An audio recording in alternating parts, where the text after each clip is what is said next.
In conversation with Mr. Satish Reddy, VC and MD at Dr.Reddy's. Taking out time and speaking exclusively to ET Now today. I'll start off with a question on the patent front. Now, after pharma major Roche was forced to withdraw its patent for anti-cancer drug Herceptin, Dr. Reddy's had pointed out that they are looking at exploring Herceptin and they want to tap that lucrative market.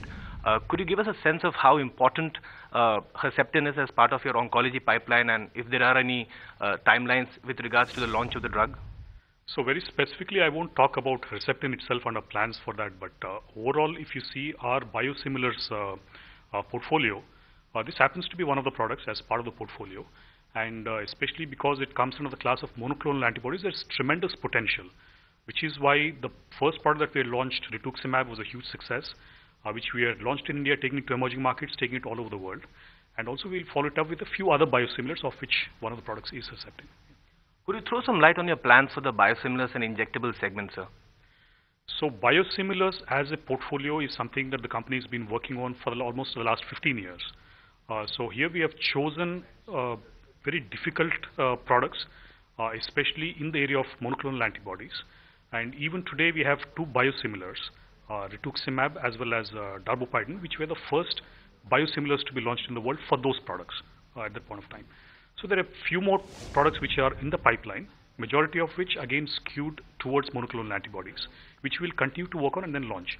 Injectables is a portfolio which some of the biosimilars are injectables, but outside of that, as part of our generic portfolio, we are in the process of building up a very significant portfolio when it comes to injectables, of which a few have already been launched in the market in the US. Oh, that's a point taken. Now on the R&D front, how do we see R&D expenses panning out for Dr. Reddy's in the balance of FY14? Could you throw some light there? Yes. For a long time, it used to be in the range of 6 to 7%, as a percentage of sales. This has now gone up. I think in the first quarter we reported more than 8%, and we have also given an indication that it will be about somewhere between 8 to 9% for the FY 2014. And that's how it will be for the next few years. All right, so talking about overseas geographies, now the markets had recently welcomed the launch of an anti-seizure drug in US. How do you see US panning out as far as Dr. Reddy's overseas plans are concerned, and what do you think will be the major growth drivers in the world's largest generic market? Sure. So US will continue to be the most important market for Dr. Reddy's as far as the generic products are going to be sold. So the major growth drivers are obviously going to be the products at this point of time. But even in the products, it is undergoing a little bit of a change compared to the past, where it used to be mainly, plain vanilla generics, where it used to be mainly first-to-file products on exclusivity basis. It is now moving towards more limited competition products, which we had launched quite a few over the last, say, 2 to 3 years. So every year we'll find more and more such products which have limited competition, which are tough to make, and that's something we are concentrating on. So it will also lead to entering into other dosage forms than the predominantly oral dosage forms that we used to have in the past, things like injectables and a few other therapeutic areas that we are getting into. Now, sir, despite your excellent performance in the US and certain other overseas markets, there seems to be a feeling amongst analysts that Dr. Reddy's has underperformed of sorts in the Indian market, especially the domestic formulations business. Would it be a safe assumption to say that probably because Dr. Reddy's has been concentrating on overseas geographies, it's been distracted from the domestic market? And if yes, what would be your domestic strategy to gain more market share in the near term? So it is true that in the past, when we were rapidly expanding in the other markets, especially the US market, there was a little bit of a change in, not enough focus on India at that point of time. Maybe we took the eye of the ball, and I would be the first one to admit it. But that's past, right? So if you see over the past, say, year or two, a lot of steps have been taken to get the growth back on track. So we're at present growing more than the industry, and our attempt is to widen that gap, which means the rate at which Dr. Reddy's grows in India will be much higher than what the industry growth is, and that's something that we have put into. So this has a few elements to the strategy. First, of course, being the products, where we will be in-licensing products from outside, from other companies. There will also be line extensions being launched from our side. And the second leg of the strategy will be also entering new channels, compared to, our regular part of the business. We'll also be looking at institutions, we'll also be looking at corporate hospitals, we'll also be looking at a few other segments.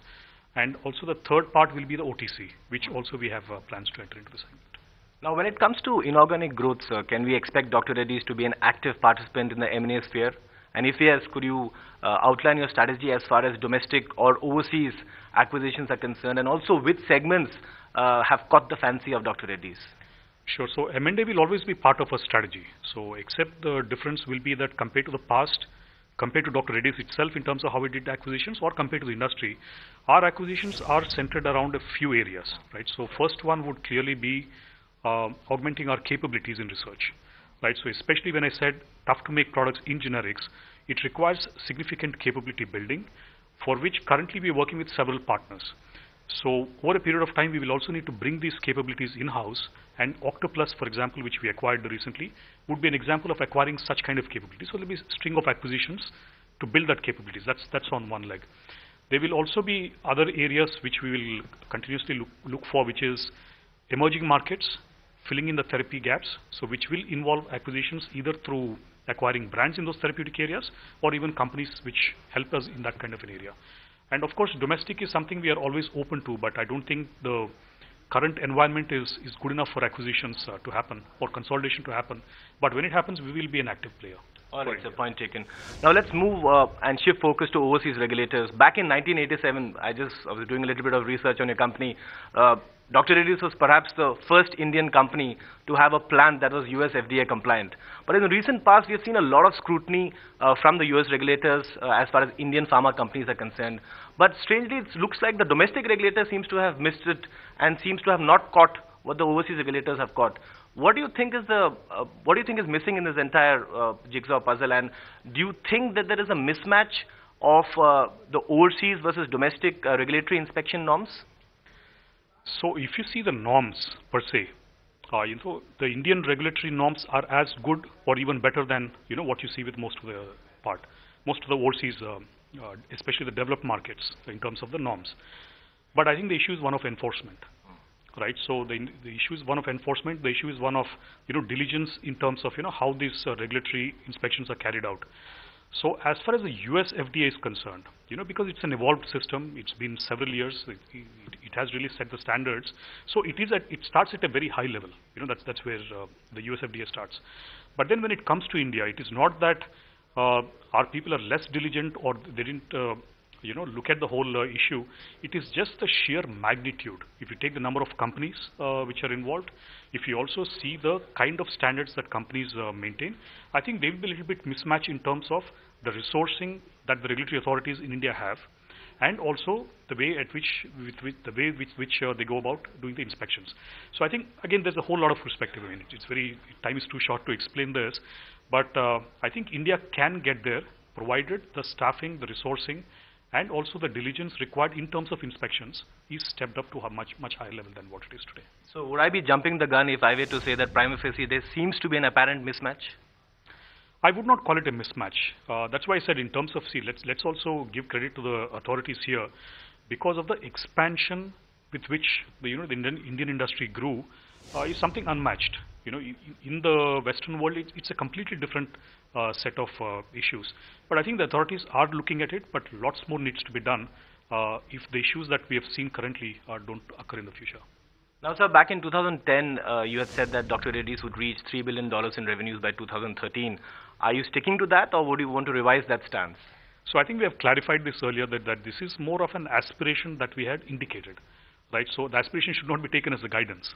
So we had said something about 5 years back in terms of what direction we are looking at, and that's what it came out. So currently, if you see about, say, $2.3 billion of revenue that we have clocked, our target is not to say when do we reach the $3 billion. That's not the target, right? So in terms of aspiration, 2013 is past.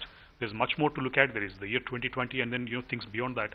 So the company looks more at building the right kind of company with the right business model, the right kind of capabilities.